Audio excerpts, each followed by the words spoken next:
Happy Aloha Friday, everyone, and welcome to thank you for joining us today at Strengthening the Coordinated Community Response Across Hawaii 2022 webinar series.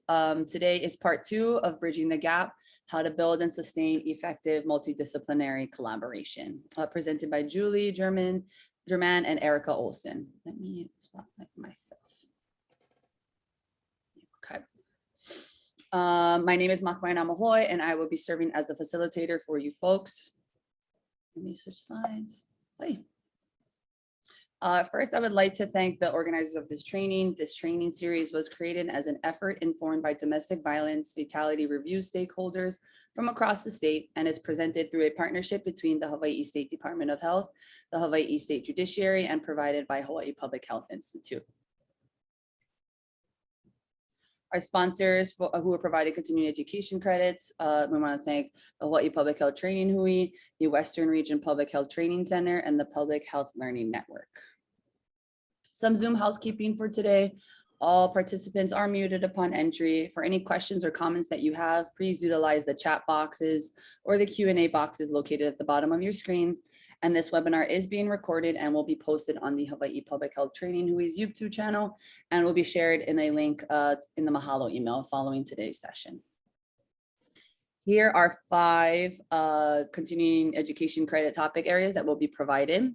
We have credits for CHES, registered dietitians, licensed social workers, legal, as well as substance abuse counselors.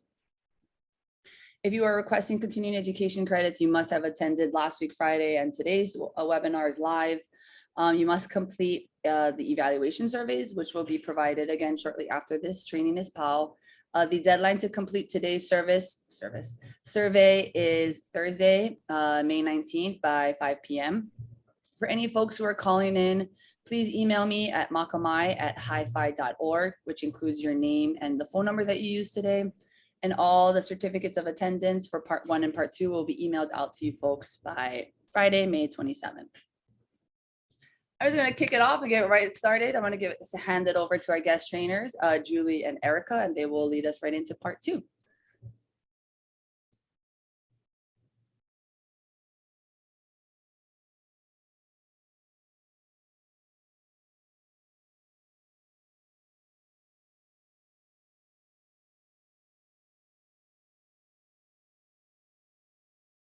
All right, well, welcome everybody. We're so grateful that you had us back for a second week, and we're very glad to be here with you, and we're really excited. I think this second part of the training is super fun and just filled with some great skills, and so we hope that on this Friday the 13th, you're going to leave here feeling like you spent your day in a good way.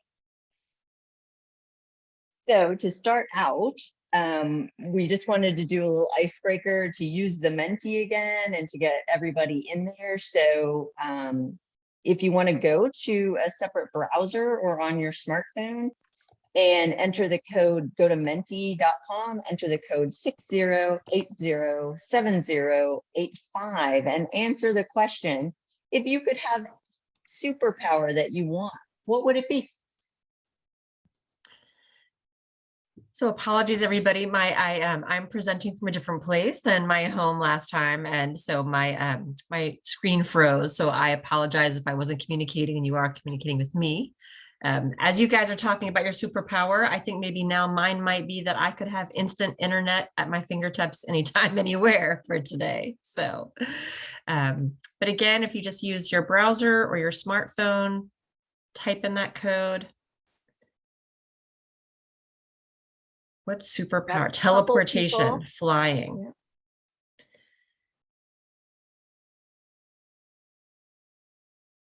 Yeah. Ooh, talk with animals. I talk to my dog all the time, so it would be nice to know what he was thinking.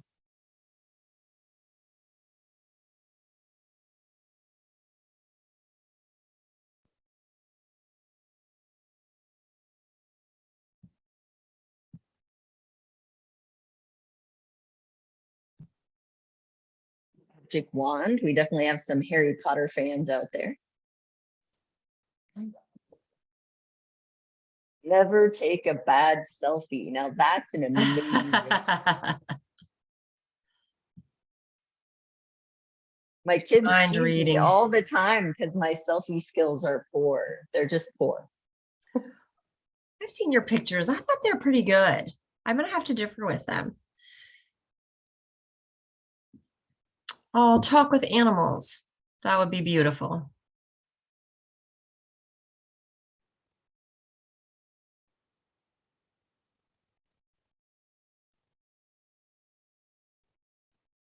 To blow things up. I think we all might want that from time to time. Yes. A few people with invisibility or the ability to vanish. Oh, here's grant a blessing. That's very selfless. That's very cool. I think that's a new one for me. Yes. Eat and not put on weight.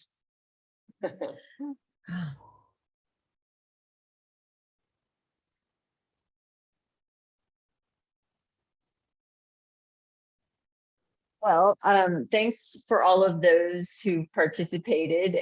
Just like last week, we're going to use Mentee a couple more times throughout the presentation. So you can always leave that separate browser open, or you can close it as well, and you just be required then to re-enter the code the next Mentee question that we get to.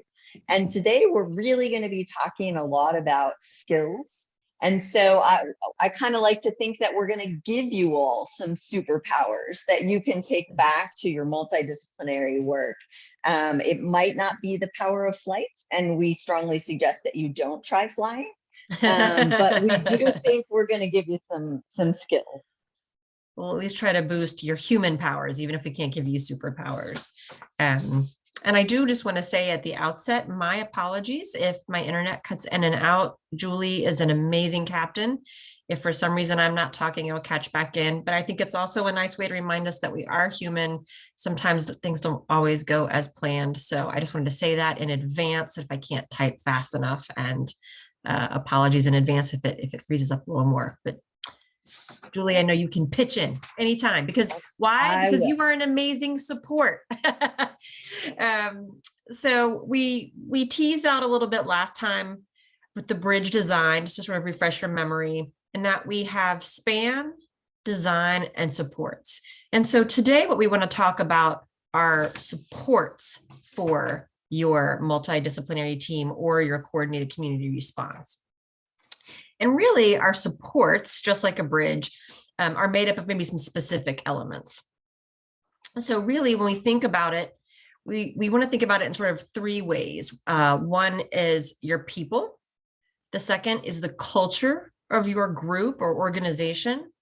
And third are skills. And so what I mean by this is that unlike really span or even design to a certain extent, supports are going to come and go, right? Supports are going to change. They may rust out over time. There might be new materials available. And this is where you might find a lot of flexibility.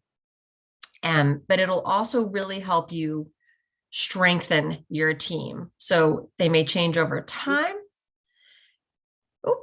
And so what we'll talk about in terms of thinking about that bridge analogy, when we look at people, we're going to be thinking about who should be at the table. Who should you be inviting or bringing in to the broader coordinated community response? Looking at sort of who should do what, roles and responsibilities, and what can they bring to the table, and then decision-making authority, and how you get that right balance really between some organization, structure, and process, as well as maybe a little bit more of the egalitarian power dynamics. Next, we're going to look at culture. And we're going to talk about a culture of blame and shame versus a culture of accountability. And we're going to look at approaching social issues and systemic change, as well as work with each other from a place of inquiry versus judgment.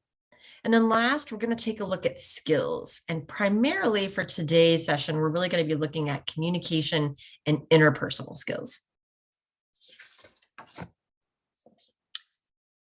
So we're going to kick it off with thinking about the people. And as Erica mentioned, the people that we want to bring to the table. So kind of a unique characteristic of domestic violence is isolation.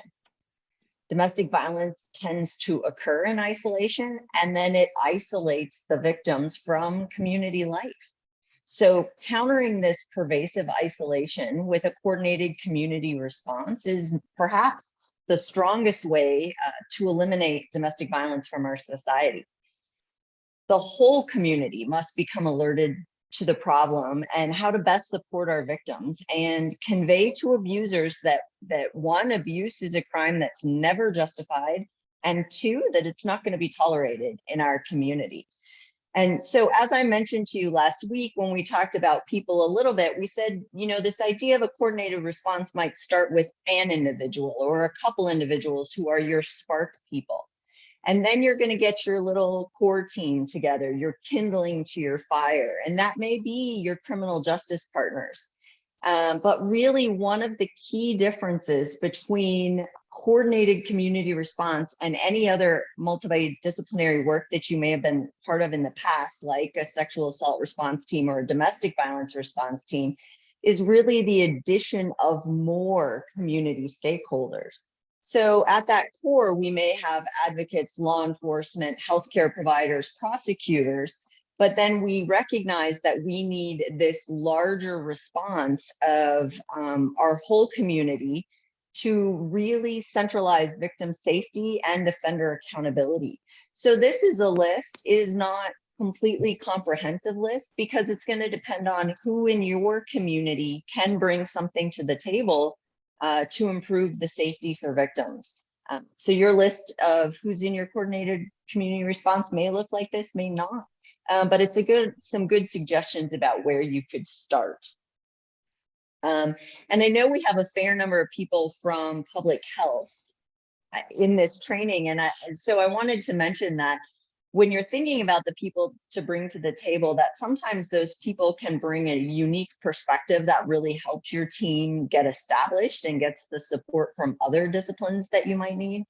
So one of the other hats that I wear is doing firearm work around domestic violence with the Domestic Violence Resource Center and Firearm and Resource Center. And when working with Seattle, King County, on how to surrender firearms from individuals who either have a protective order against them or have a misdemeanor domestic violence conviction, Seattle was trying to start a protocol, start a gun violence team there. And what really helped them was a statement and the support of public health. Public health came forward and said, firearm violence, particularly firearm violence and domestic violence, is an epidemic in our country, and we need to look at it that way. And it was their support that helped propel forward to get $1 million grant to do that firearm surrender work. So you never know where your partners are going to come from who can really move the work forward, and it may not necessarily be a typical criminal justice partner that really helps you. And Julie, I wanted just to pop in because we noticed how many people were coming from so many different sort of entry points last week.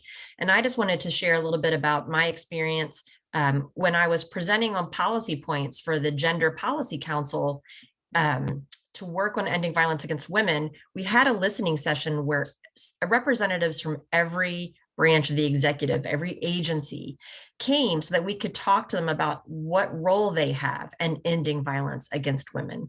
And so housing, health and human services, different agencies that may not necessarily see themselves as the go-to, like say Department of Justice, right? But we were able to talk with them to talk about, here's how we can do work in poverty, here's how we can provide safe and sustainable housing, here's how we can work with mental health or substance abuse, here's how we can work in terms of childcare. So if you don't see somebody or an organization or yourself on just this graph right here, I really wanted to share that people were really excited because they realized we really do have a way in which you can make a difference to make sure that you're communicating that domestic violence won't be tolerated and that we can really work to prevent and to really reduce harm in a lot of really creative ways. And so I kind of wanted to share my personal story with that as well.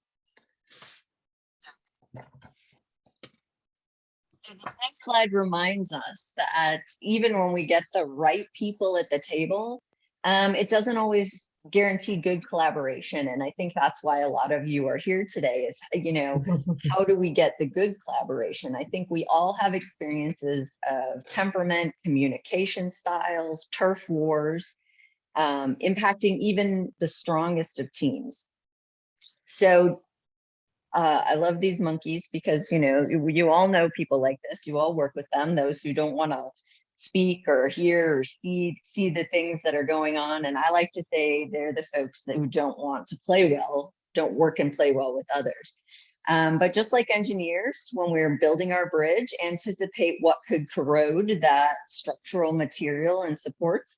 Your community response also has to think about corrosion. What really corrodes collaboration? What gets us to the point where we're siloed or we're these monkeys who are not communicating and playing well together? And one of those really major corrosive elements that all teams face is assumptions and judgments that we make about the other people that we encounter in doing the work that we do. So here's an example of an experience that I had. And so this involves a detective and an advocate. And kind of that idea, the story I tell myself. We all have that running narrative in our head when something is happening or what we are experiencing, hearing, seeing, and the story that we make up about that to fill in the gaps about the things we don't know.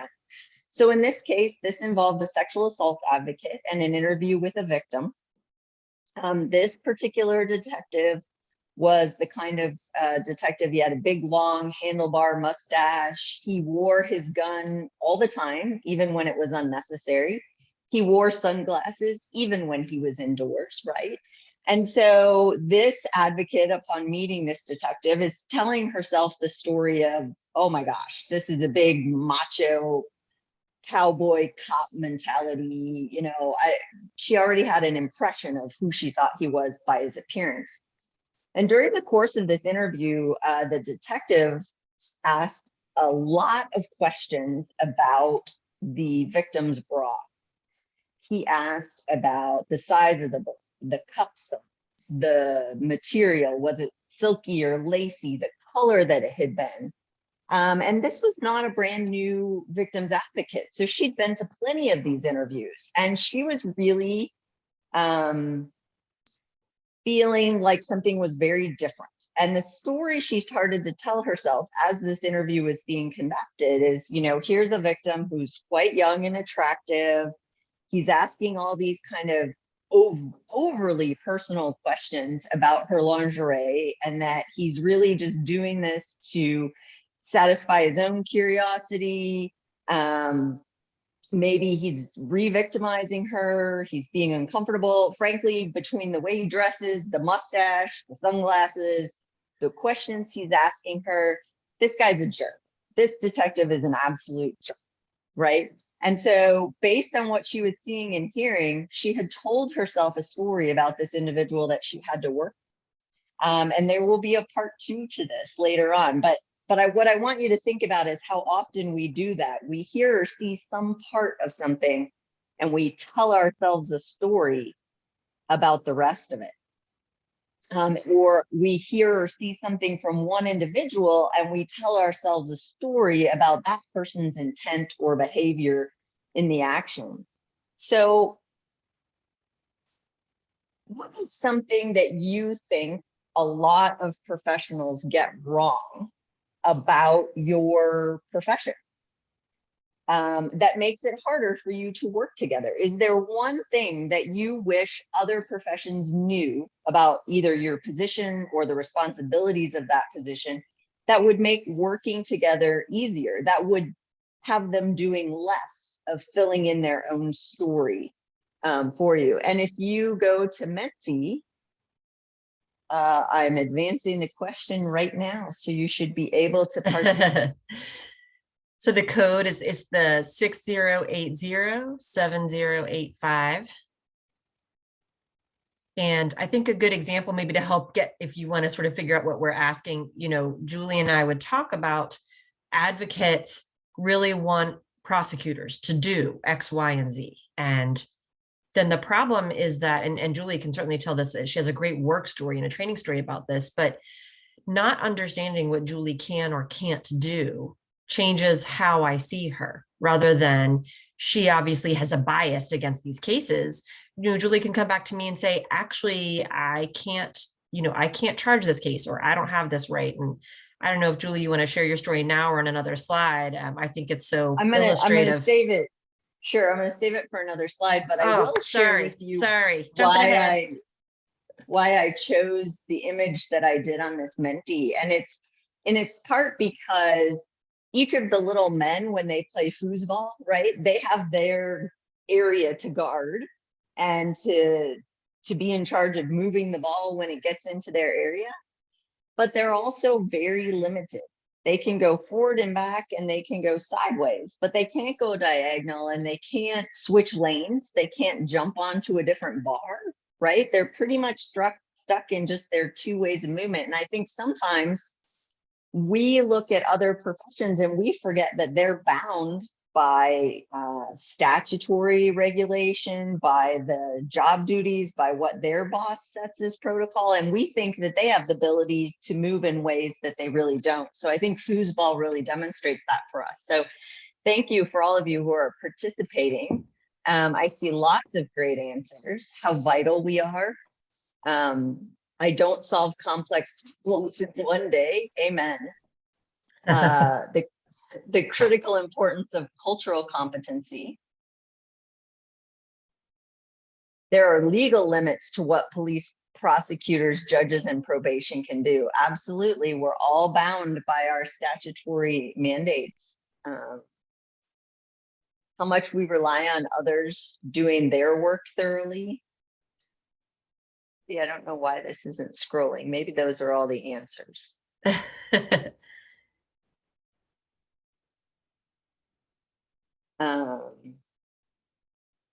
Deadlines mandated by the federal government. Absolutely. I don't have all the answers. Man, I was really hoping someone here would have all the answers. Oh, interesting. Talking about I'm there to label their child, which brings shame to the family. Wow, that's really powerful. We're going to talk a lot about shame today, and yes, we are. It's a very powerful emotion that impacts a lot of us, right? Mm-hmm. That people have to follow laws or rules that would constrain what you can or can't do. Something that I think we bump up against frequently in this line of work. That it's more than just sitting and looking at the computer all day. I love that.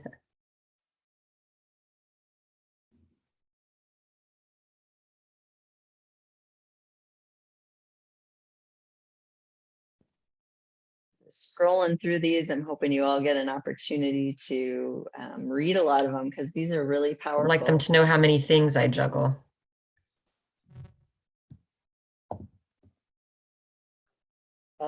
Attorneys are not trying to impede progress when we point out the liabilities of certain actions. We are trying to make sure everyone understands the risks and trying to protect people's rights. Absolutely, attorneys, we get a bad rap for being Debbie Downers, right? Because we're always thinking about the liabilities and the risks and the harms inherent in every decision. Don't forget that folks have to follow HIPAA, right? I saw another comment on confidentiality. Absolutely, even though we work collaboratively, that confidentiality can be a real challenge, which is why we encourage part of your original setup documents to be confidentiality agreements. Self-care matters in this work. Yes, it does.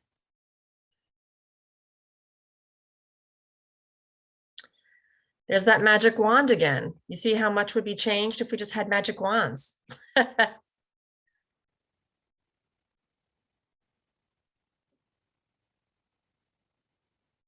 Ooh, and there's one about feedback. Now I'm very excited to see that because we have a nice little section on feedback later on. Absolutely. Again, these are great.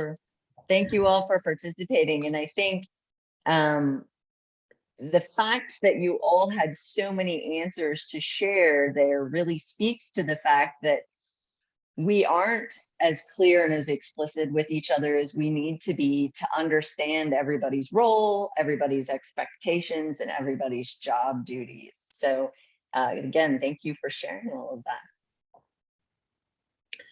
So as we move on from people to the culture of your working group, whether that's a formal or tight-knit group, or whether we're talking about larger relationships, I'm going to bring back the tired but true image of the iceberg.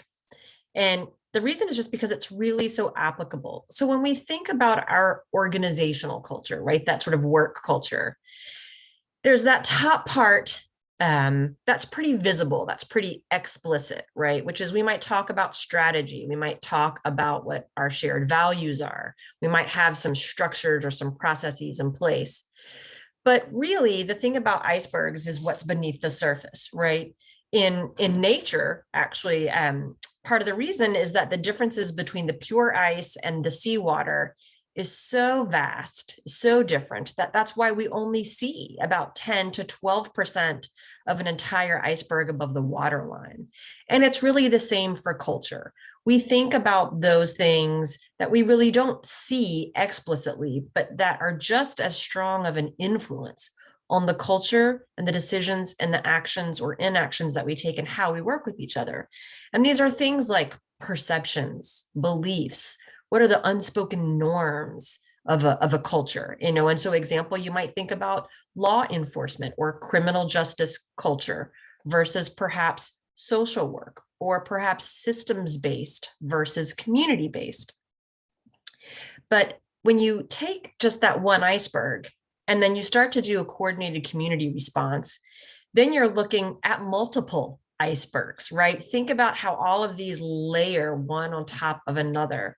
And so it's really critical to take a step back and think about what organizational culture are you coming from when you come to the work of a CCR, and what kind of culture do you want to have as your team? It should be something that you're really intentional about. And you have to think, just like we talked about the support elements that might go into a bridge, you're looking to pick these supports that are not going to corrode as easily or not break down or wear out. And when we talk about teamwork, one of the most corrosive things that any team can really have is having a culture of blame. And we thought that nobody explains that really better than Brene Brown. So we're going to show you a nice little clip from her.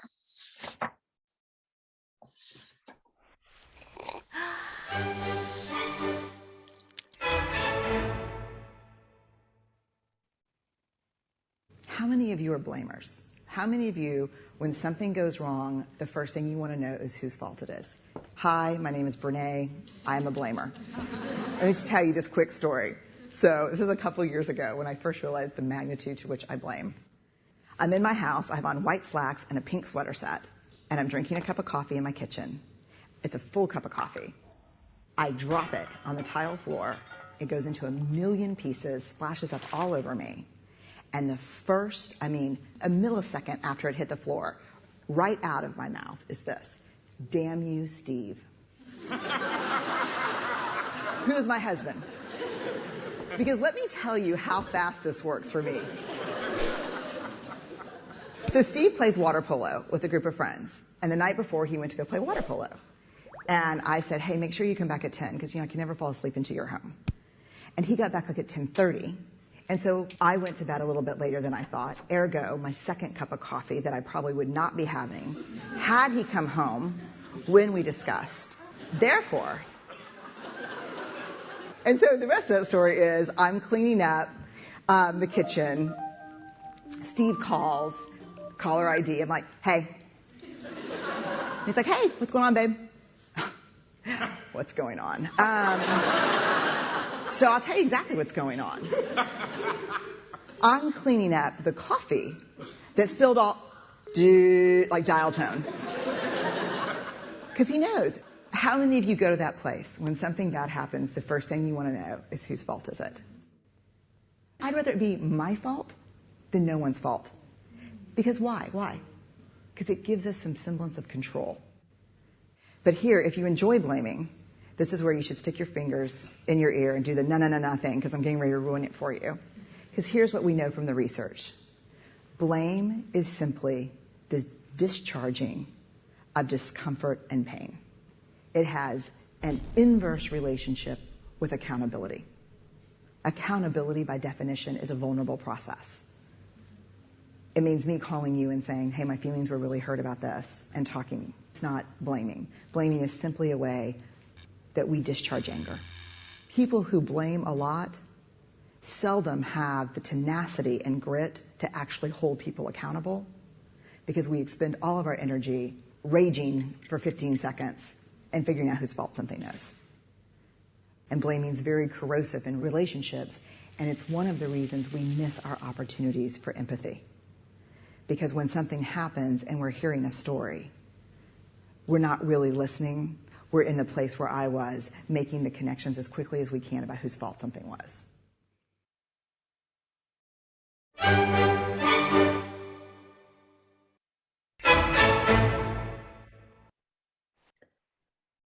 Well, I saw in the chat, everybody was loving Brene Brown. We have to give a shout out. She's from Austin. She's from Texas. She teaches here in Austin. So I thank you for that feedback. I'm glad you guys enjoyed. And so it's so important to think about, as a team, particularly working in the work that we do, right? We are passionate because we know that people's lives, that their suffering is on the line.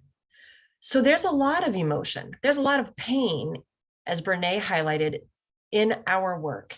And as those who are working either directly or even at that macro policy level, we feel that. And that can really come out into our conversations and our work. And so let's think about why we might blame in our work beyond what she highlighted. Number one, it's an excellent defense mechanism. It helps you really preserve your sense of self-esteem, right? You don't have to look at yourself, your own flaws. It's a tool that we can often use when we're trying to punish someone for a fault, and that might come from that anger and pain of knowing that a person or a system let a survivor down or put her in jeopardy. Sometimes we're not comfortable facing the larger roots, the real reasons behind the problems, like colonialism, racism, misogyny, and it can just be easier to blame an individual.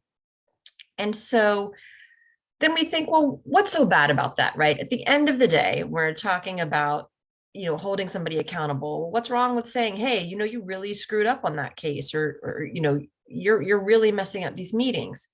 And the problem is that it's really, really corrosive, and it's not really going to get you where you want to be. Blame spawns 3 cycles of self-destruction on any kind of team, whether this is an inter-office team, a multidisciplinary team, or a larger CCR. And the first thing blame does is it takes you through a cycle of inaction. It gets you trapped, right? Because if it's not safe to make mistakes, if we're looking at somebody to rage at, then the people that are on the receiving end of that are going to stop taking initiative. They're going to stop bringing problems to the table. They're not going to surface those. They're also not really going to take initiative, right? They're just going to be wait to do sort of as they're told. And then this is in turn going to frustrate, say, the head of that CCR. The second component really is that fear of being blamed. Once you have some folks on the team where it's just pointing fingers and pointing out fault and mistakes, then people are scared. That's not comfortable. No one wants to get personally called out and blamed for things. So systems, organizations, agencies are going to end up hiding their mistakes. You're not going to have a sense of whether or not a system or an agency or an office is really working well. You're going to have a false sense of reality because you're covering up. Nobody's learning from mistakes. Nobody feels safe being vulnerable enough to say, gosh, you know what? In that case, X, Y, and Z didn't work well. What could I do better next time? And then you end up making more mistakes, because when you don't learn from them, then you don't do things differently the next time.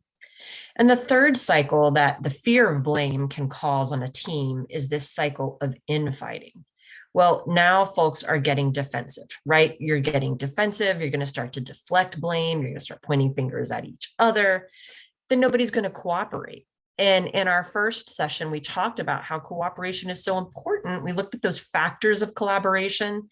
And when we're talking about when resources, time, and energy is short, and the complexity of the multiple systems and agencies and helping professionals that get involved with survivors, when they're not collaborating and they're not cooperating, then the problems just pile up, both for survivors and their families and the agencies.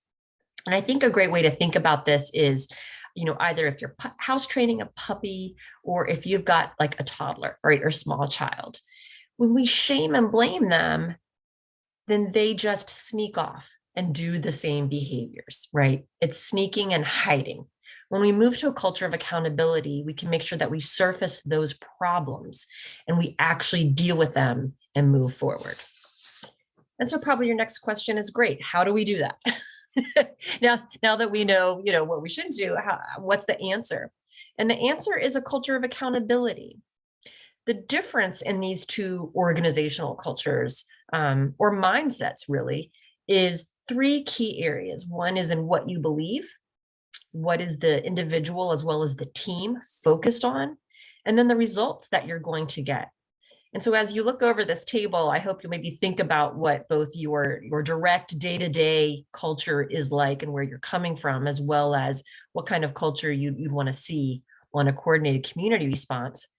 But in a culture of blame, people are seen as problems, they're headaches, mistakes are career ending, or nobody wants to admit that they've done something that might have harmed a survivor or their family or not helped them get the support, safety, and justice that they need.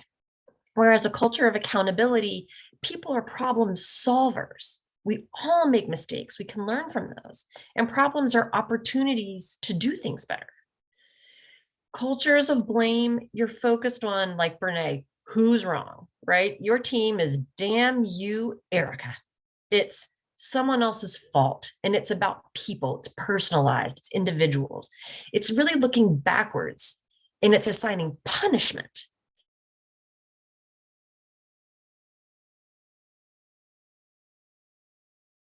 I think we might have lost Erica. Are you with us?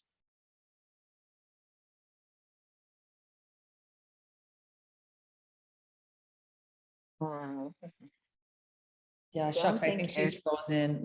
I'll try to chat her and see if she can maybe Okay. restart. I will just pick up here with where she left off and keep moving. So talking about the culture of accountability, we're really focused on what is wrong. What is the core problem? We look at fact finding to figure out what is wrong and how it can be solved. The culture of blame results in, as I shared in that sort of story before about the officer and the advocate, making assumptions about people and really about their intentions, that maybe they were intending something negative. It can lead to hiding the problems rather than surfacing them and addressing them. Distrust, turf wars between agencies, and those people being very risk adverse. On the flip side of that, the culture of accountability is going to result in,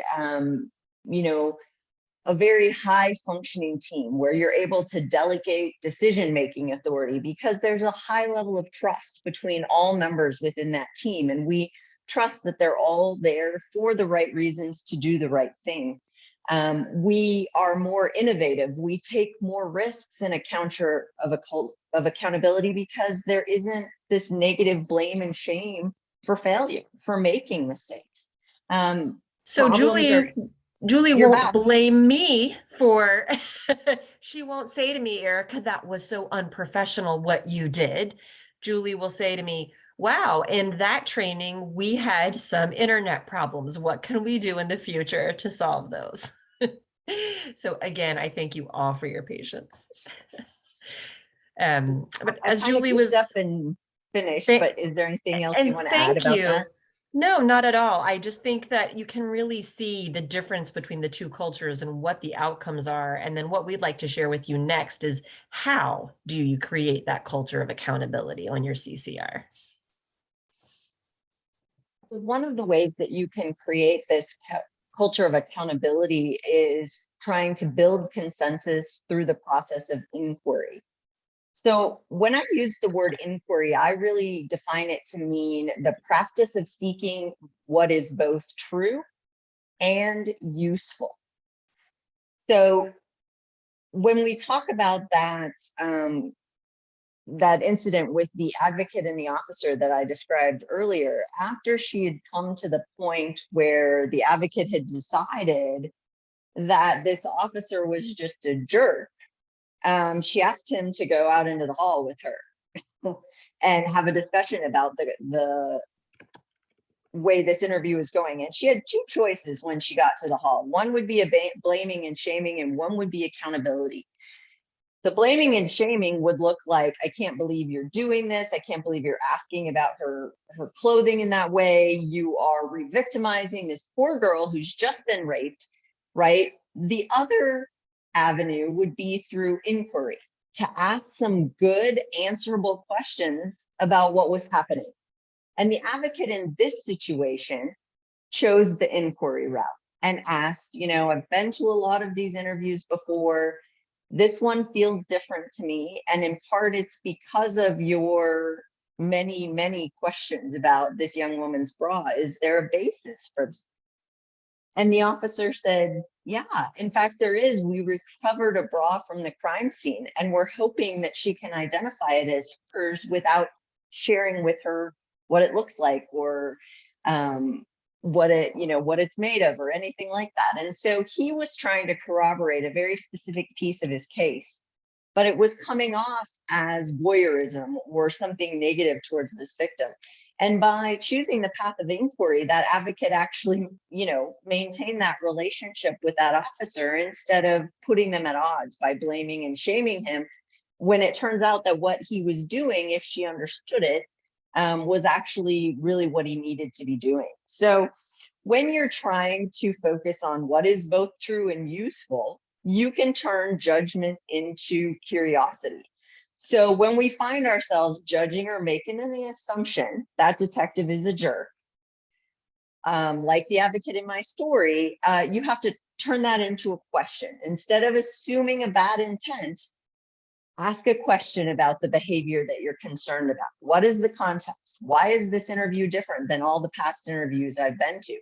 Why is this person making this choice right now?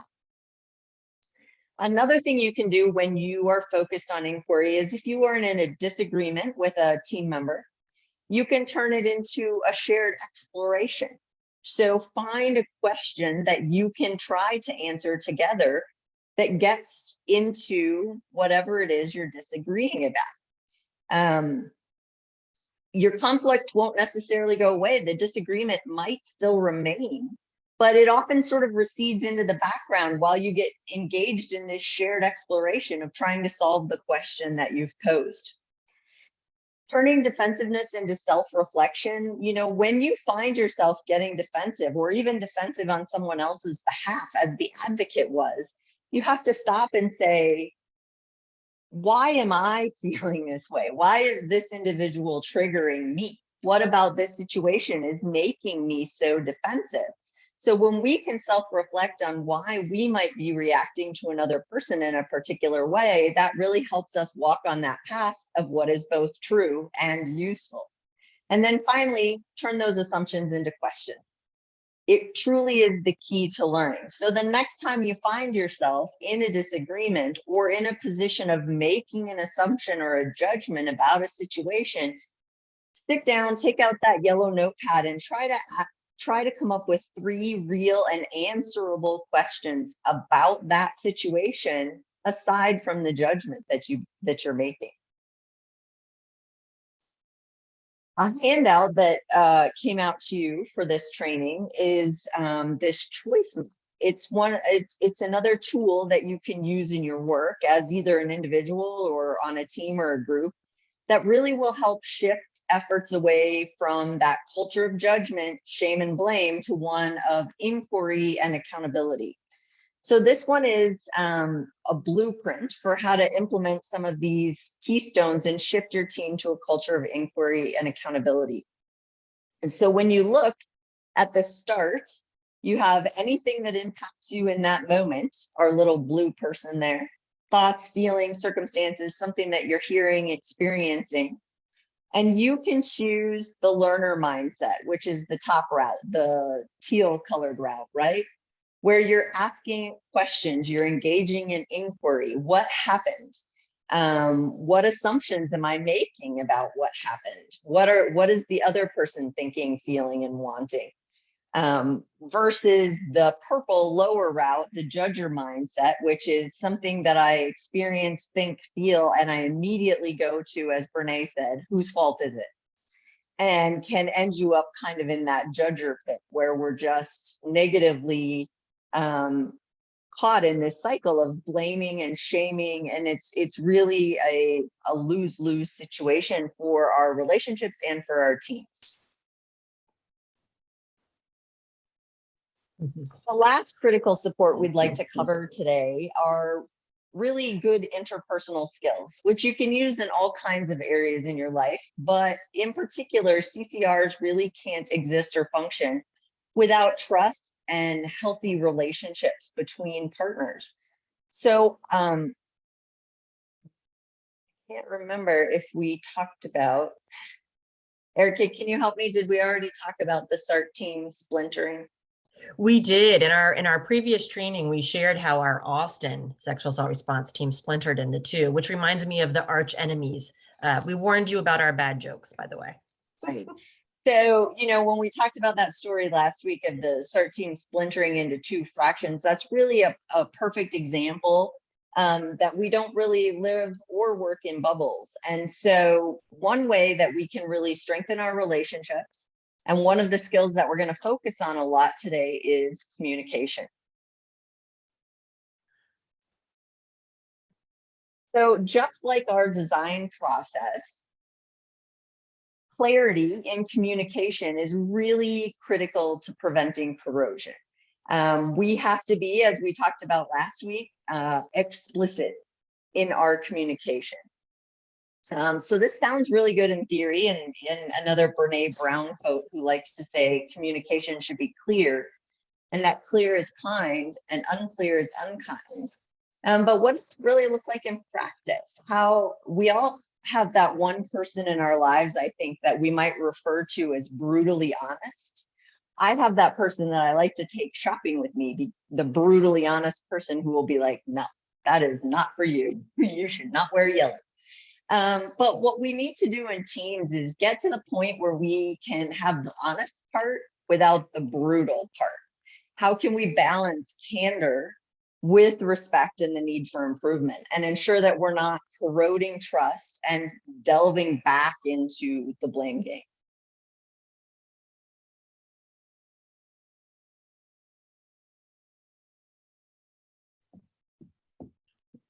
Erica? I have my IT people literally on this. I'm texting them downstairs. I am with you. And again, thank you again for your patience. So Julie, I don't know if you started on this slide yet or not. I can. Did not. Well, then I'll be happy to take this. So barriers to communication besides internet connection. When we think about what gets in the way of really, really good communication, there's really 5 kind of big pockets. One is judging. You know, judging refers back to that curious, that learner mindset, or approaching with inquiry versus approaching with judgment or assumptions or bias. And so it's thinking about, you know, are we criticizing? Are we blaming? Are we kind of diagnosing or labeling others?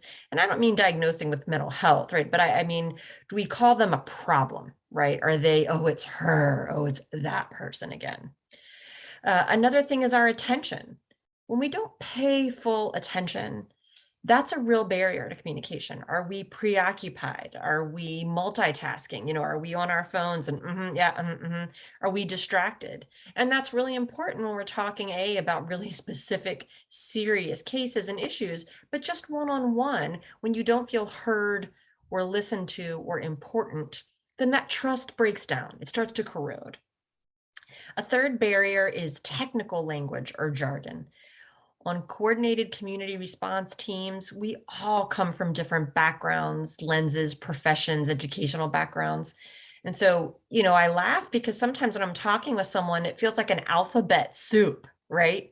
And so that can be a real barrier, because not only then do you not understand what we're all saying, but it's also a way to keep barriers between ourselves. We become an us versus them, and not a we.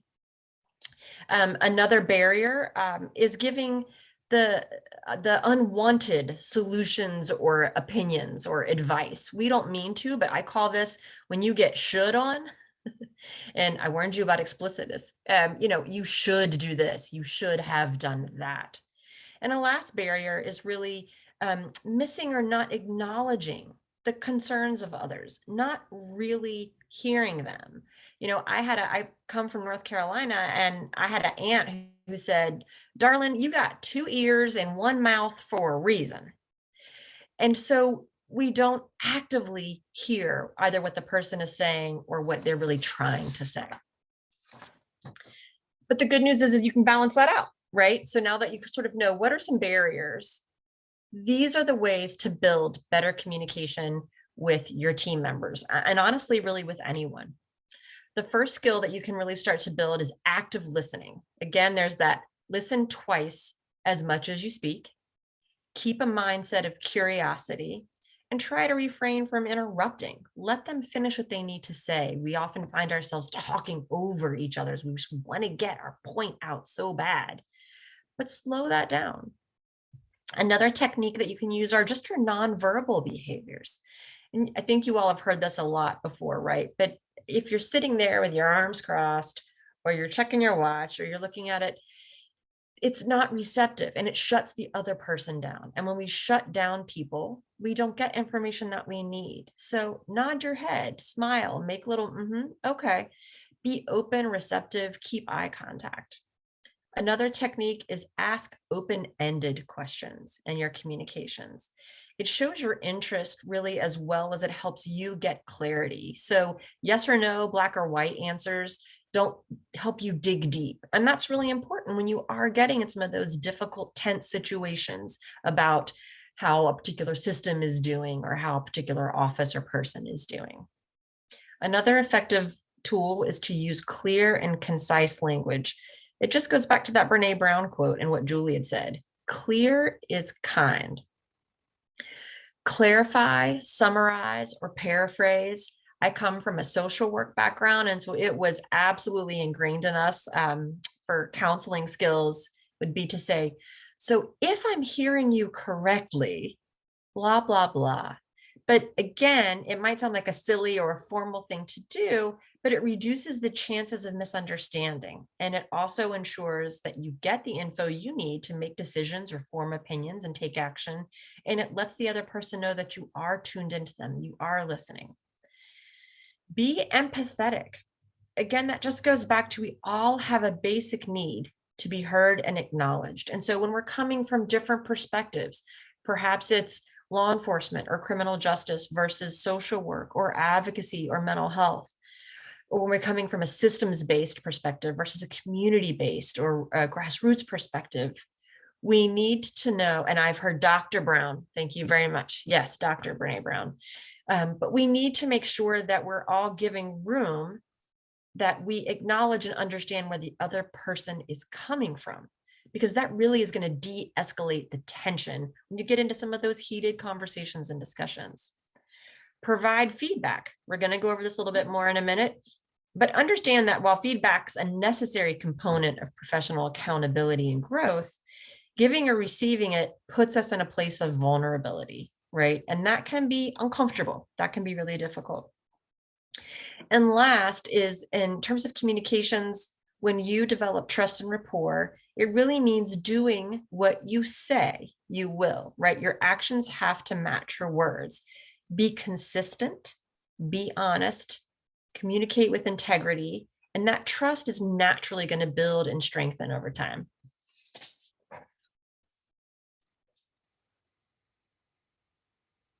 So even when we have good communication skills and practicing them, there are still those conversations that we know are going to be uncomfortable. So you may get tired of hearing her name, but Brene Brown in her book, Dare to Lead, addressed what needs to change for leaders to be more successful in a complex, kind of rapidly changing environment. And the answer was, we need braver leaders and more courageous cultures. And of the 10 behaviors that leaders ranked as the greatest barriers to courage and greatest concern was avoiding tough conversations, including honest, productive feedback. And in her research with supporting companies, Brene has found that the consequences of avoiding the tough conversations or kind of tapping out of a difficult rumble as soon as it gets uncomfortable to you include things like diminishing trust and engagement, increasing problematic behavior, including passive aggressive behavior, talking behind people's backs, pervasive back channel communication, or what's referred to as the meeting that happened after the meeting, gossip, and the dirty yes. That yes, when I will say yes to your face, but then go behind your back and not do what I had said that I had done. It can also decrease performance due to a lack of clarity and shared purpose. So when we, one of the most important uncomfortable conversations that you can have sometimes relates to the mentee that we had you fill out, which is, what do you want other professionals to know about your position or responsibilities? So a little side story about my experience doing this activity was when we tried to start a children's center in Rochester for the investigation of child sexual and physical abuse, things were going very badly. Law enforcement was blaming child protection was blaming law enforcement, and the medical community was very angry. We had kids slipping through the cracks. There was lots of blame and shame and finger pointing going on. And at the point that I got involved and decided that we should have a big meeting to talk about how we could work collaboratively and move this forward, was the day that a medical emergency report came across my desk as a prosecutor as part of a file. But the doctor had said in the notes in the file, this is the third time I've reported this child to Child Protective Services. If somebody doesn't do something, the next time I see this boy, he'll be in a pine box. And even to say that statement to you today brings back, I have goosebumps saying it aloud. It brings back for me the moment of reading that and how horrible that felt, to feel like our system was failing that badly. So the decision was made to move forward in a multidisciplinary fashion for the investigation, trying to do cooperative investigations between law enforcement and child protection, involving the prosecutor, involving the medical staff, and ultimately building a children's advocacy center in conjunction with the Mayo Clinic. But I will tell you that when we started working as a team, it was bad. The distrust and the shame and blame was off the charts. So we went to get help with our team. We went to a week-long session down in Huntsville, Alabama, which is the home of children's advocacy centers. That's where they were first started. And one activity they had us do is sort of the activity we had you do on Mentee, but in our team. So everyone on the team got to go up to a whiteboard and write down what they thought my job as the child abuse prosecutor was. And then when they were all finished, they'd all had their turn, I got to go up with a marker and eraser and say, well, that's not actually my job. That is something only a judge can do, or this is something law enforcement does, or, you know, this is beyond my statutory mandate. And by letting each profession have their turn to go up and have everybody else say what they thought their jobs were, what we found is that a lot of the anger and a lot of the frustration within that team was that we had unreasonable and inaccurate expectation about the other person's job. And so by figuring that out, by being able to clear up and clarify what our job duties were, what our roles, what our statutory limits were, our cooperation as a team improved tremendously. So that's one activity I encourage you to do, no matter how well your team is functioning. I guarantee you will learn things about each other and your jobs that you did not know. But when you have an individual or a department where your communication is strained and it's uncomfortable, some of these questions can also be helpful, right? What is one belief or perception I have about you? What is one thing you don't know about me? and what would make our contact easier. Believe me, if you're feeling that your contact with that individual is strained, they feel it too. And just that question of what would make our working together or our contact easier really just opens that sort of floodgate of, oh, this person really cares and they want to do better and they want our communication to be better. So when we understand each other's positions, we have more clear expectations about what people will and can do.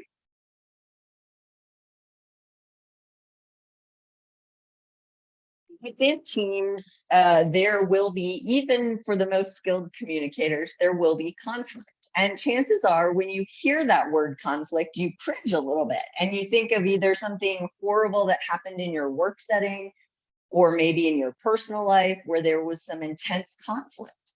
But getting the most out of the diversity on our teams often means we're going to have contradictory values, perspectives, and opinions. So conflict is not in and of itself bad. Conflict can have both positive or negative outcomes depending just on how that conflict is managed. Poorly managed conflict involves participants, you're going to get tired of this word, blaming and shaming each other. A focus on finger pointing and really just kind of a name calling rather than any problem solving. Poorly managed conflict results in increased stress and anxiety for employees and decreased productivity. Really feelings of just being defeated and demeaned, which is going to lower an individual and the overall team's morale. And a climate of mistrust, which hinders any advancement in your teamwork or the cooperation that you have to get things done. So just like, a trust bridge or an arch bridge, leaders and teams really need to capitalize on the inherent tensions conflict can bring and use them for the proper outcomes.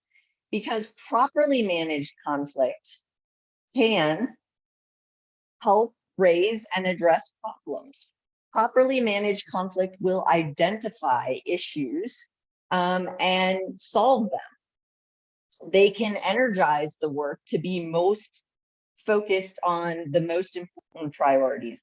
It's easy in all of our work or on our teams to go down those rabbit holes that aren't really important, but they're going to be a major time sink.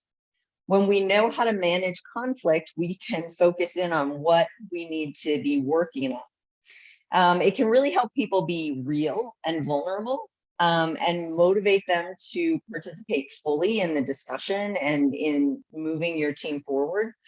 And it can help people recognize and benefit from their differences, right? We'll have differences of opinion, we'll have differences of values, and how to recognize and value those and not have conflict over them. So what does good conflict management look like? There are really there are different ways that people can deal with conflict. So first of all, you can avoid it.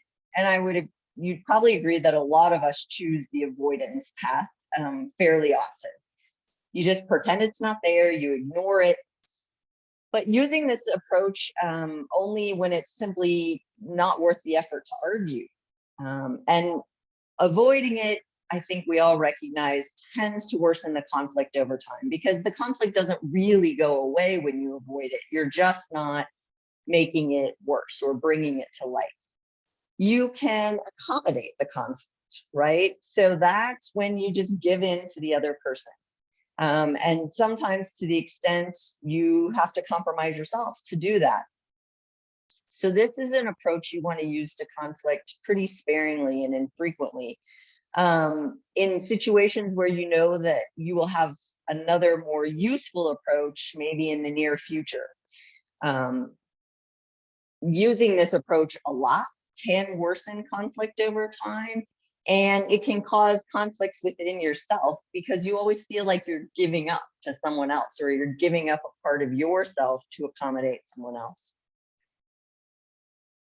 Some people compete with others in conflict, so you work it out to get your way. rather than clarifying or addressing the issue, it's just about winning the issue or winning the conflict for someone who is a competitor.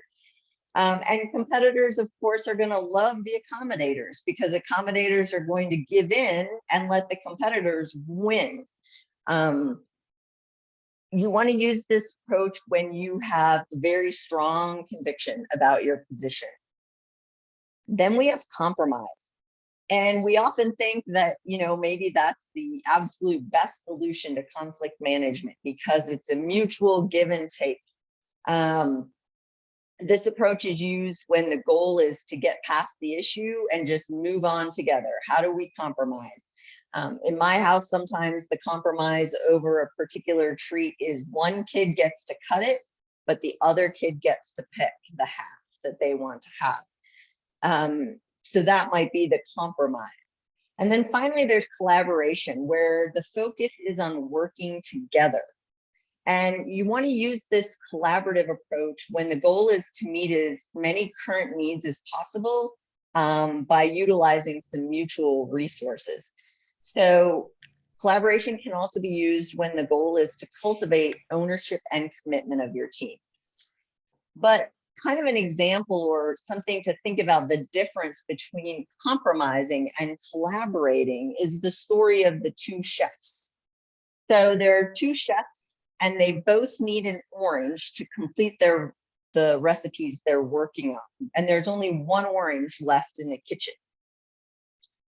So they decide to make a compromise about that orange and they cut it in half and they each get half of the orange. And one of the chefs is making a sauce and the sauce required the juice of a full orange and he only had half. So the dish came out okay, but not perfect. And the other chef was trying to bake a cake and it required the rind of, of one orange. And again, he only had half of the rind. So it came out okay, but not perfect because they each only had half of the ingredients. And as they completed their dishes, what they realized, seeing one chef needing just the rind or the peel and the other needing just the juice, had they actually communicated what they needed and why they needed it, they both could have had their needs met fully for their recipes. One could have had all the juice and one could have had all the rind. And so really, while compromise is a conflict management skill, it's not always the best if you don't communicate clearly and explicitly about why you need something and what it is that you need.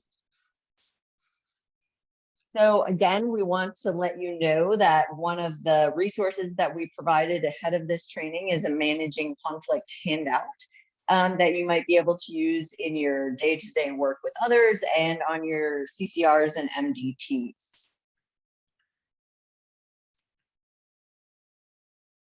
So we know that there's always going to be conflict. We don't live in bubbles. We have it with our family. We have it with our friends. And we thought we'd kick off a little segment on how do you really handle conflict, because it doesn't have to be bad, but how do we handle it well? And a big part of that is feedback, right? It's when we need to talk to each other about something that is happening or that's going on. And it can be positive, it can be negative. I think a lot of people dread the infamous feedback. So we thought we'd kick it off with a clip that we'll see if any of you recognize either yourself or someone you work with in this video.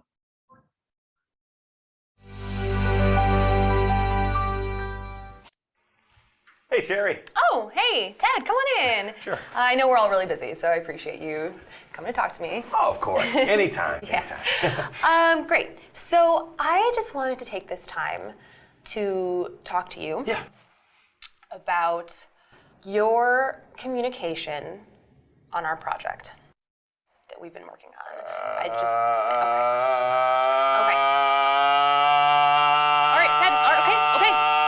Ted has kind of a hard time receiving feedback.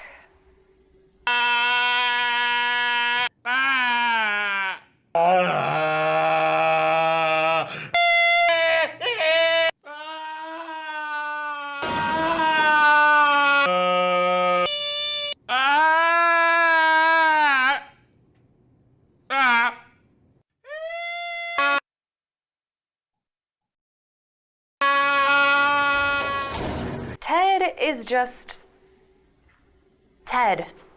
He doesn't change. Doesn't matter what anyone says to him. He's not the easiest person to work with, but I'm so glad that I am not Don. Ted? I used to give him feedback. I mean, I tried giving him feedback all the time. I tried being sweeter than pie about it, too. Knock, knock. Sherry said you wanted to see me. Oh, yeah. You know, I just wanted to see how you're doing. Oh, great. Can't complain. Is there something else? Listen, Ted. Everyone's been complaining about you shrieking when they give you feedback. Ted, please. It's got to stop. I just need you to be aware. I just need you to be aware. Okay, fine. Please just go. Okay. Let me know if you need anything else, okay?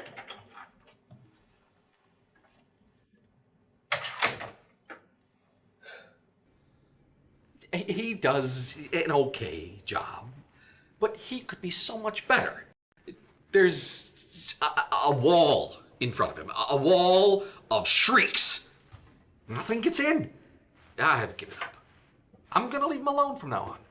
I just can't stand all that darn shrieking.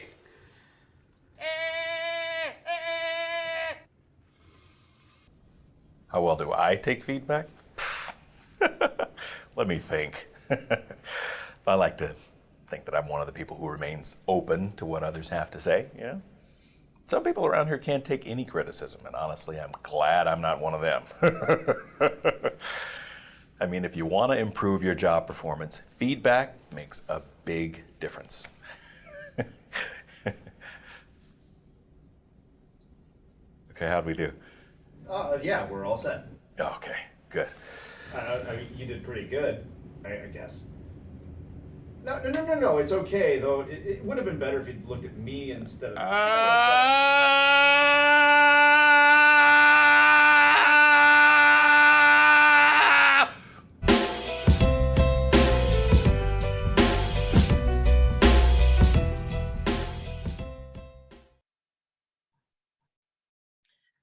So I hope that gave you a little chuckle for today, right? And feedback's hard, feedback's difficult, and a really great way to think about feedback is like spinach in our teeth. And I think we should actually, let me walk this back just for a moment to say that, you know, feedback is an inherent part of being on a coordinated community response team, because you are constantly evaluating and addressing what is or isn't promoting victim safety, well-being, offender accountability, and further harm prevention, and the message that DV is neither going to be ignored nor tolerated, right? We are always constantly evaluating and addressing those things, and how are we doing? And then sometimes it is really interpersonal. It's how are we acting on a team together? And so how we receive or provide feedback can really preserve trust in a relationship. It's one of those support pillars that, if it's done well, doesn't have to be horrible. It doesn't have to be a corrosive element. You don't have to resort to screaming because you just can't hear anything. And so here's some tips for how you can keep that feedback, that communication clear and kind, like Julie was talking about. So I want you to think about feedback like spinach in your teeth. So for example, I'm going to give, an amazing presentation to some folks in Hawaii. And I get up and I have these points that I really want to get across. And when I go home, I look in the mirror and I see there's a huge chunk of spinach in my teeth. And I immediately go, there's no way that the attendees could have paid attention to my message when they're staring at this huge distracting thing. It's distracting from my message. Why didn't Julie tell me that I had spinach in my teeth? Well, there's two reasons why somebody doesn't tell you. You know, one is that they feel awkward. It can be embarrassing having to give constructive feedback or something that's not quote unquote praise. And the other reason that nobody tells you that there's spinach in your teeth is because if you think about it, how often do we ask, right? So how do we do that? So when you think about spinach in your teeth, I want you to think about what are those behaviors or those things that you do or don't do that maybe make the work harder, that get in the way of doing those three things for a CCR, which is victim safety and well-being, offender accountability, and sending that message out to the community that DV is neither going to be ignored nor tolerated. So let's talk about how do we do feedback in a way that doesn't get into one of those blame and shame cycles and get self-destructive. So there's two components to feedback, and you can break it down like this. First is the requesting and the receiving. We have to ask sometimes before we do what we do. Hey, is there any spinach in my teeth? Now, how do you do that in a work situation? One is just the ask, just asking, hey, I noticed there was some tension after I said X, Y, and Z at a meeting. Julie, is there anything that I could be doing better on this team? Or is there anything that I could be doing differently? Ask in a way that builds trust, that builds openness. Don't ask if you're not ready to hear the response. And also, when you ask for advice for improvement, not for a list of your past transgressions. And then the only proper response after you have asked for feedback, after you have checked if there's anything you could be doing better on this team or in your work, the only proper response is thank you. Because whether you agree or not with what the feedback is, when you start shooting the messengers, you're going to stop getting your messages. You're not going to get data and information that's going to help you or your team grow. The second part of feedback, and the way to do it well so that you don't drive everybody crazy like we saw in the video, is providing and discussing feedback. And so we break this part down. If you're the one that's either taking the initiative to give it, or you've been asked and now you're having to get in that conversation, one is depersonalize it. For example, if you're seeing a pattern where defendants of color are getting harsher sentences, or you're seeing certain types of perpetrators not being charged, not getting stiffer sentences, you don't go and you say, Julie, I don't know what your deal is, but you blah, blah, blah. That's blaming and that's personalizing. What you want to do is share your observation, share the specifics of it. Hey, Julie, you know what? I looked over all the numbers from the last quarter at court, and I'm noticing this pattern with these kinds of defendants, or these types of perpetrators, or these types of victims. I don't know, have you seen the same thing? The second component is approach from a place of inquiry, right? Not that assumption. Be a fact finder. Don't be an accuser. Julie, you never take the sexual assault cases that are X, Y, and Z.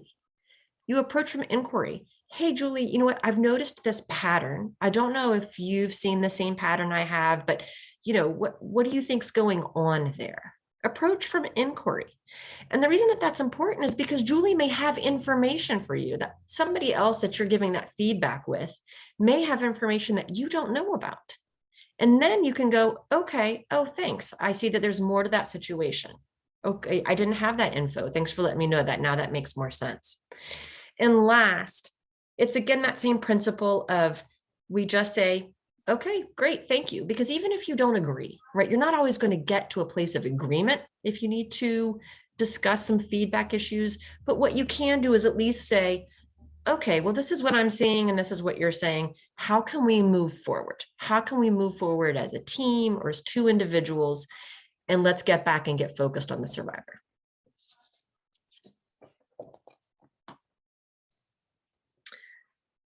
Then there are just those moments, right? There are just those moments. You're at a team meeting or you're on a one-on-one and things are just going to get heated, right? The problem with those little moments, we're all human. I think you all have seen the Snickers commercial, you get hangry.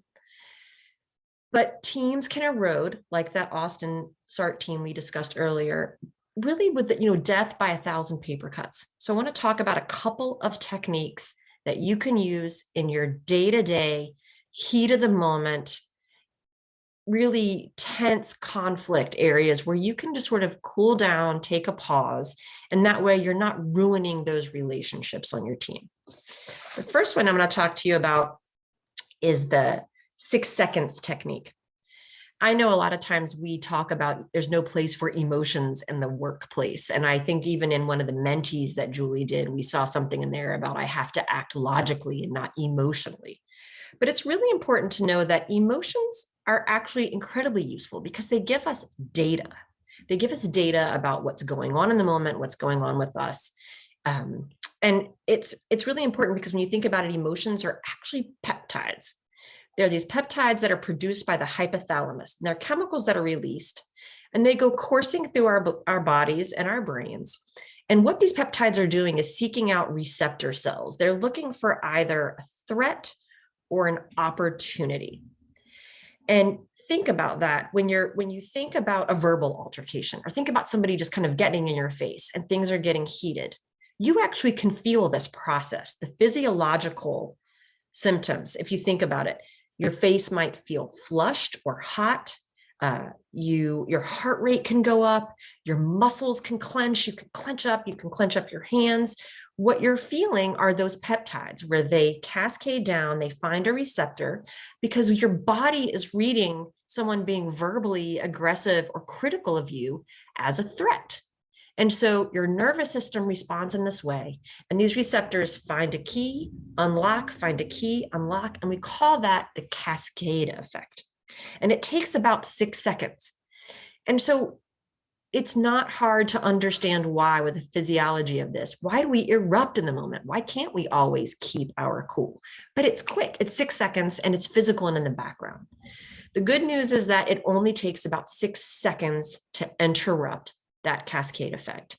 And when you think about it, when you're in a heated discussion or a hot moment, not much needs a response any sooner than 6 seconds. And what we know from research and practice that works is if you interrupt your senses for 6 seconds, you interrupt that cascade. Think of it as an eraser crossing right through and cutting that whole cascade in half. So here are some tips to do when you are just in that moment. Interrupt your senses. So if you can taste something, that means take a drink of cold water, hot tea or coffee, pop a mint, pop in a piece of gum, grab a piece of candy out of the candy dish. If you can't interrupt taste, interrupt sight.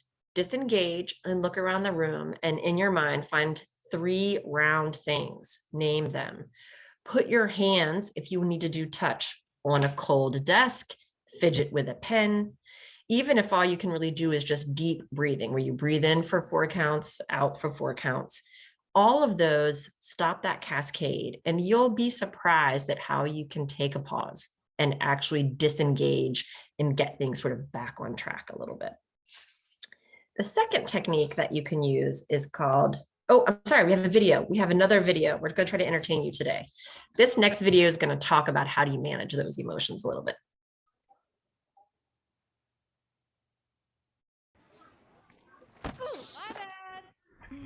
My bad? That's all you have to say? What about I'm sorry? Ever hear of those words before? They're the same words the doctor said when he handed you to your mother. Hey, nice job keeping it subtle, Anger. You know, the other emotions are starting to think you can't control yourself. I can control myself, Joy. That's exactly what I said. See, everyone? Anger won't get mad at all, even if I say he has cute little baby arms. Look at those little arms. See? No reaction. You guys try. I don't like your face. When I look at it, I think of barf. Oh, disgusting. You're so short. Your pants are short, too. Hey, way to keep it cool, Anger. Looks like someone just earned themselves a friendly hug. Let's hug it out, bro. Don't touch me! Hey, Riley. Sorry about your book. Thanks. Nice kid. So again, we're all normal, we're all human. How do we stop and pause in that moment? And the second technique you can use is called fogging. So when you're faced with someone who's just aggressively critical, sounding angry, try fogging because it works a lot like real fog. It softens the edges, it blurs that sharpness. And if you also think about, you know, if you're driving through fog, if you have driven through fog, you may not have, I don't mean to make an assumption, but you slow down, you take your foot off the gas. And so the way that this technique works is you agree with either a small portion of the criticism that happens to be true. you agree with maybe the general principle behind the offending statement, or you agree with any possible truth in that statement. So let's say Julie calls me up and she says, Erica, I cannot believe you didn't get the slides to me today. You are so irresponsible. You're always irresponsible. I go back, and rather than trying to get into a tit for tat, proving her wrong, what I say to her is, Julie, I hear you. You know what? I understand. It is super frustrating when people don't get things to you on time. That's why I emailed you a few days ago to say, I'm just waiting on Kelsey's stats, and then I can finish that slide for you. And there you can see where I don't have to take complete blame, but I can't agree with a small part of what Julie said. And what typically happens then is Julie takes her foot off the anger brake. Oh, I didn't expect Erica to agree with me. I expected her to just start to get into it. And fogging helps keep you on track and getting focused on the work and not getting into a one-on-one kind of fight. So we're going to finish up today really talking about doing the work. So we've been talking to you for 2 Fridays now about building a bridge. And so now we're going to finish up with, how do you use that bridge that you built to do system change, to make the system better for victims and survivors of interpersonal violence? And so as we've been talking about building this bridge for 2 sessions, you all may have been imagining something different in your mind, right? Some of you may have imagined a simple wooden bridge over a nice little stream, while others may have been imagining something more complex, like the picture that's on the screen right now. And I will tell you that the systems that we work in are much more like the picture that's on the screen now. We all work in what is known as a complex adaptive system. And that is a group of semi-autonomous agents. So all of these different departments that we're talking about bringing together, who interact in independent ways to produce system-wide patterns such that those patterns influence the behavior of the agents. So just like these cars on these many roadways with on-ramps and off-ramps, they are acting independently, but actions that they take will impact other independent vehicles and potentially the system as a whole. As if there's a car wreck, it could shut down all of the roadways. So I encourage you to think about your CCR as this complex multi-roadway bridge. So here's another way to think about complex adaptive systems, or another look at it. We consider the little shapes on the screen right now to be the different individual actors or even the agencies that we're talking about: the prosecutor's office, public health, the sexual assault nurses, the police department, the advocates. So they're all represented there in a little shape. And we know that their individual actions in how they handle cases, how they help victims, can shape the system as a whole. We also know that the system has patterns, protocols, and behaviors that will shape the individual actions. So a good system is going to shape good results and make problematic actors more obvious. A bad system will have the opposite. So if, for instance, your system has a vicious cycle, perhaps a prosecutor who doesn't charge domestic violence cases, turns them down all the time for charges, that individual action impacts law enforcement, because guess what? They say, we don't want to investigate these. We spend so much time and energy, and we write the reports and we collect the evidence only to have the prosecutor say no. So the law enforcement stops responding, stops investigating thoroughly. And so in that way, an individual's action, that prosecutor, has shaped the entire system. The judge doesn't see as many cases. The community as a whole doesn't see people being prosecuted or held accountable for domestic violence. And so in that way, we have a vicious cycle. We can also have a virtuous cycle, right? So maybe it's not part of the protocol, but the investigators in the domestic violence unit routinely collaborate with the prosecutor early in cases, try to work together to make sure they're collecting the right evidence. Other investigators and other prosecutors start to adopt that practice too, and it actually becomes sort of de facto protocol, even though it's not written policy, and becomes a virtuous cycle within our system. So really what we have to be about when we talk about trying to change the system, trying to do this work as a CCR, is that we have to shift the patterns. We have to make sure that the patterns that are going through our system, either driven by individuals or by the system, are the virtuous kind of cycle and not the vicious kind of cycle. So what patterns are we looking for in our cycle, right? So one pattern that you might recognize is that a particular investigative unit isn't focused on victims, or isn't providing them with advocacy, or the judicial system isn't really holding it counter as offendable. So we look to identify these patterns and how they might be changed to be more victim-centered, focused on safety for the victim, and holding offenders accountable in our communities. So there are these are pie pieces, 3 stool legs, whatever you want to say, to doing system change in any system that you are working in. The first one would be learning and teaching, and that's also training. That's what we're doing here today. So we learn and we teach on new topics, on best practices, on new protocols.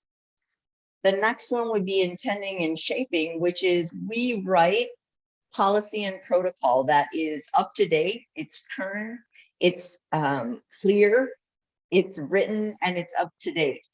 And then finally, we have to do checking and looking, which is also oversight and audit. How do we know if our training is effective? Or how do we know if the policy that may be written in best practices form is actually being followed and implemented? And how do we know, if implemented, that it's having the desired effect that we put into place? We need all 3 pieces of this circle to make that work. And the reality is you can get into system change at any point.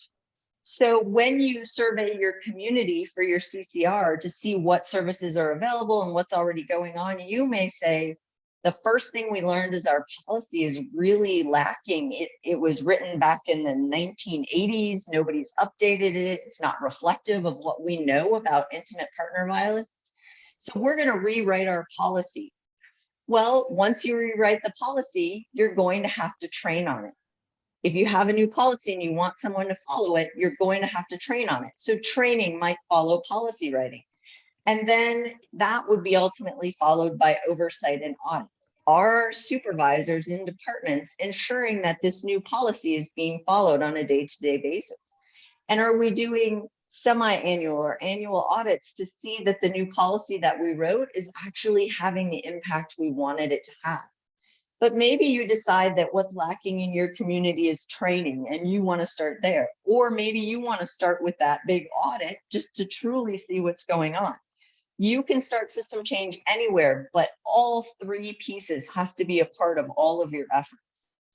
So here's an example from a sexual assault multidisciplinary team that I worked on. So one of the things we felt was very often sexual violence investigations get very focused on the victim. What were they wearing? Where were they? Why were they out at that time alone? And we wanted to turn that focus back onto suspects. And one way to do that would be to have a forensic exam for the suspect. Because just like you might do a forensic exam of a victim to try and find the suspect's DNA, the victim's DNA on the suspect is just as useful for proving your case. So we had to write a policy and protocol about that. Who would conduct the forensic exams? Where would they be conducted? We can't have them at the same emergency room where our victim is currently being cared for. What is the time frame in which it's reasonable to conduct that kind of exam? So we wrote the policy and protocol covering all the who, what, when, where, and how that was going to happen. And then we had to train each of our disciplines, and we relied on the SART team members. So I was the SART team member. I had to go back and train all the other prosecutors on what this new policy and protocol was for getting a forensic exam for a suspect. And then after that had been implemented as a policy in all the departments and trained on, we later had oversight or audit where we would, on a case level, have supervisors making sure that investigators were doing forensic exams of suspects when they were warranted. On a system level, to see if that was changing the outcomes in cases, making sexual assault cases more chargeable and more winnable at trial. And then what did we learn from that? Was that a successful system change that we had done? And so really helping you shift from that culture of blame to one of accountability and closing that justice gap for survivors by focusing on the offender. When we talk about tracking and monitoring, I think those words are used in a lot of different contexts and a lot of different disciplines, but tracking is really the process of examining the strengths and weaknesses that are in the system response through monitoring the police, dispatchers, prosecution, probation, judges, and others in the system to assess whether or not they're really holding offenders accountable. So an example of tracking might be that you're looking to determine if a problem exists. So you want to know, does a downward plea impact recidivism? Do defendants who receive a plea deal ultimately come back on new charges of violence? And you would pull the data on that and see if there's any truth to that. Does that play out? Monitoring would be used to establish if the policies and procedures and protocols are improving over time. So we put it in our policy that law enforcement should be asking risk questions to victims of intimate partner violence. And so we're checking and monitoring to see if they are in fact following that protocol. So there are lots of methods in tracking that a CCR could use. One would be focus groups. So bringing together and interviewing groups of survivors about their experience in the system, or perhaps a group from a particular agency about their experience working with their agency or within their agency or with another agency. You could, as a team, you could read reports or case files. We want that kind of tracking to be, or monitoring to be done by supervisors regularly to ensure that everyone's following best practices and policies. But it also can be done after a case is completely closed, more as a case review to see what can be learned from closed files about the process. Reviewing criminal justice databases or specialized domestic violence databases is huge. My domestic violence team, when I was prosecuting, our domestic violence shelter did this. They pulled every police report that indicated it was intimate partner violence involved, and they pulled the data. And we met quarterly at lunchtime to go over that data. They put together a nice PowerPoint, but we would see they collected data about victim characteristics, the kind of violence that was experienced, what law enforcement response was. Were they providing interpreters when necessary? Were they offering victims advocacy? What happened? Was the offender arrested? Was he held in jail on bond?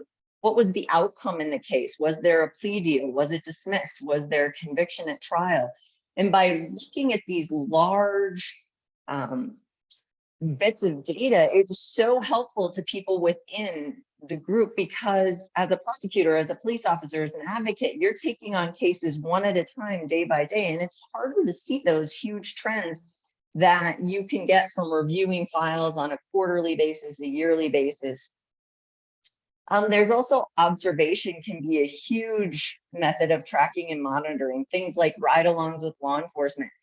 Court Watch has been a powerful tool for elder abuse, issues around domestic violence and firearms. We're starting to use Court Watch as well to see if judges are ordering firearms surrendered in these cases, and if they're doing a method of compliance to make sure that we're actually taking those guns away from batterers. So you can use Court Watch to collect data, again, to see how well the system is working for victims. So what does all that tracking and monitoring do? As I mentioned, it's going to provide data to system advocates and system professionals anyone who's participating in your CCR, and they'll be able to see those trends. Is domestic violence in our community on the rise? Is it decreasing? Does the adding of advocacy at the scene help victims stay in the process through the prosecution? All kinds of trends that you can watch when you are collecting the data.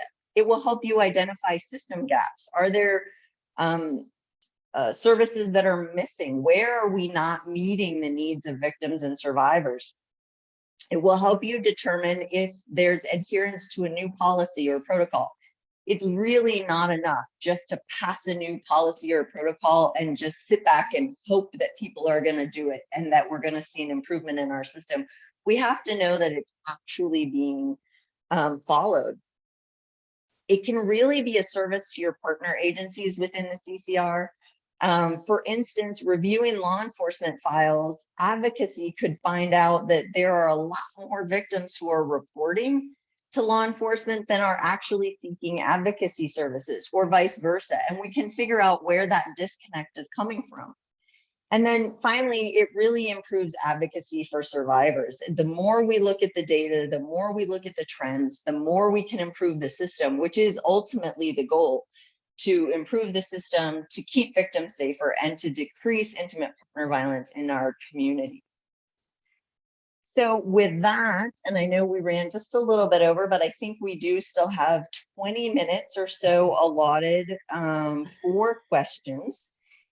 You can continue to use the chat. I know some of you have. I will also throw the Mentee back up. That will also allow you to type in questions if you have any, and we'd be happy to answer them. Thanks, Erica and Julie. What a great presentation that was. A good wrap up. And I love the videos. I'm a big fan of Inside Out. So anything that I just love that movie so much. I think it's so underrated. But let me see. If folks have any questions, please feel free to utilize the chat box or the Q&A boxes on the bottom of your screen. We've got a couple from the team that I just wanted to throw your folks' way. Regarding using inquiry instead of judgment, would it be helpful to set aside some discussion about possible issues on a regular basis, or is it better to address it when as it comes up? Magda, what did you, I'm so sorry, could you repeat that? I think I just caught just part of the question, sorry. Regarding using inquiry instead of judgment, would it be helpful to set time aside for discussion about possible issues that occur on a regular basis, or better to address it as things come up? One example that I give sometimes about this, I think it's really important to set aside time. One of the teams that I was a part of, sexual assault response team, we actually had a policy that when you had an issue with another department, so here's an example I use. For instance, I got a sexual assault report and it was terrible, right? It was just lacking in data. It was terrible. And come to find out that the victim's first language was not English, and the officer had not offered her an interpreter to get an accurate report. And so I know this is an issue. And on my team, I make contact with the law enforcement representative on my multidisciplinary team. And I say, here's an issue I want to discuss at our next meeting. Here's the report. Here's what happened. An interpreter wasn't used. Okay. So what that allows by that contact outside of the meeting, that allowed law enforcement to go back and see, was this just an individual error where this was a new officer who didn't know about interpreters or the language line or what was available to him? Or, you know, is it a larger sort of systemic problem where we need to talk to all in law enforcement? So by the time we bring it to the table, there is no judgment. It's already been addressed. And so law enforcement can say, hey, we re-interviewed that victim with an interpreter. We have a better report. And we realized that we have a lot of officers who are new on the force and they just didn't get enough training about the language line. And so we were hoping the MDT could help us do a little 10-minute training at roll call to make sure they know what's available in terms of interpretation. And so I think that setting aside time in a meeting and developing a protocol for how you're going to handle issues that come up, instead of me just throwing law enforcement under the table, you know, at the meeting and like they did this terrible thing. We'd already met privately, talked about it. They've been able to deal with it on their end. I've been able to deal with it on my end. And it just takes away a lot of that judgment and blaming and shaming. So I definitely think have a time set aside and a policy for how to do it.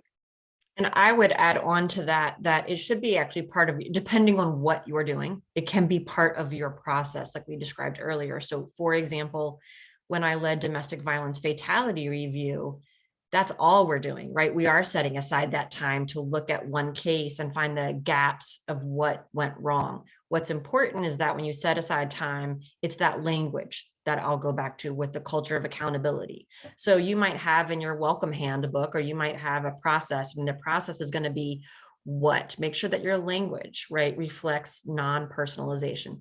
What went wrong, or what happened, or what's not working.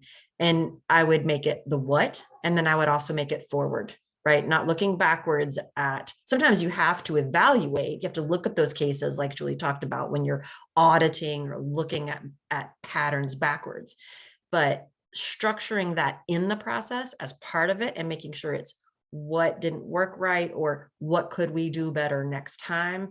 That will help depersonalize and keep, I think, emotions at bay when you do it as part of a meeting or a group of people. Great, thank you for those answers. How do you work with people who take a lot of room in meetings, and and to ensure that everyone has room to speak while not rushing people? Any suggestions, any strategies? Facilitator, facilitator, facilitator, facilitator. And that can be tricky when we're getting into power dynamics. If you want to have co-leaders, or you don't want to have necessarily the top down, but having a designated, I would say in meetings, having a facilitator who has facilitation skills, that I think is an incredible way to have someone, and that way their role is clear. Everybody knows what their role is. It's not personal. And facilitators have those natural skills. It's how to call on people, how to say, thanks, Jim, so much. You have shared so many good ideas, who we haven't heard from, blah, blah, blah. But having a person whose role it is, again, that depersonalizes it, but everybody knows it's going to be coming. So that's just one technique and one avenue. I don't know if Julie has something she might want to add.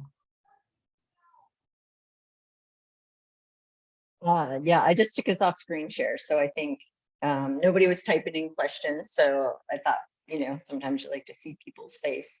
I don't have anything to add to that. I think that, that's the answer. The person in charge of the meeting has to make that happen. Thank you. How can team members address blaming when it starts to come up in a meeting?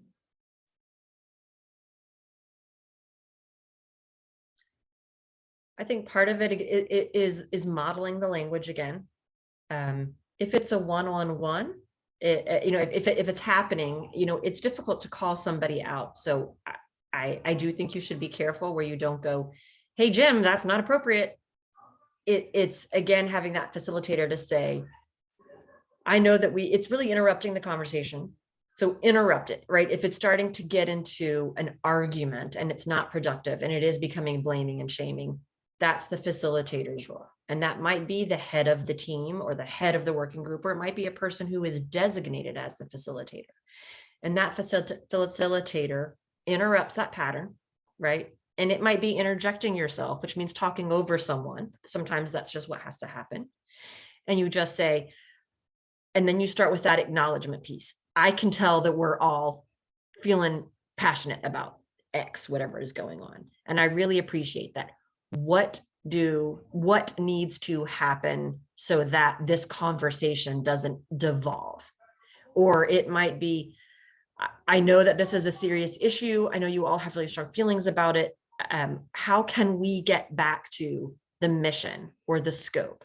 And so it's taking it, it's really intervening in that moment and doing it in a way that isn't calling anybody out and embarrassing or shaming them in the meeting. And it's using that depersonalized language. And that's just one example. I don't know if Julie's got something else. So again, there has to be someone in charge, as Erica mentioned, to be able to make these techniques work. But to really make a meeting work in general, there has to be someone in charge. And I think I would take it back as quickly as I could to inquiry or shared exploration. So when we're blaming about a particular issue, let's just keep using my example of not using an interpreter with a victim who requires one. I would just step over the conversation and ask 2 or 3 questions about it, right? So is this an issue of training that the officers don't know? Is this a resource issue? Do we not have interpreters available speaking that particular language that this victim required? So I would just take the conversation back, still focused on the topic, but making it about the solvable aspect of it. Is it an individual training issue? Is it a resource issue? What needs to happen so that it doesn't happen again in the future?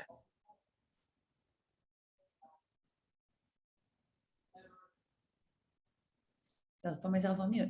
So I don't see any questions or, coming into the chat in the Q&A box, or I don't know if Julie, if you're seeing any coming in on Mentimeter.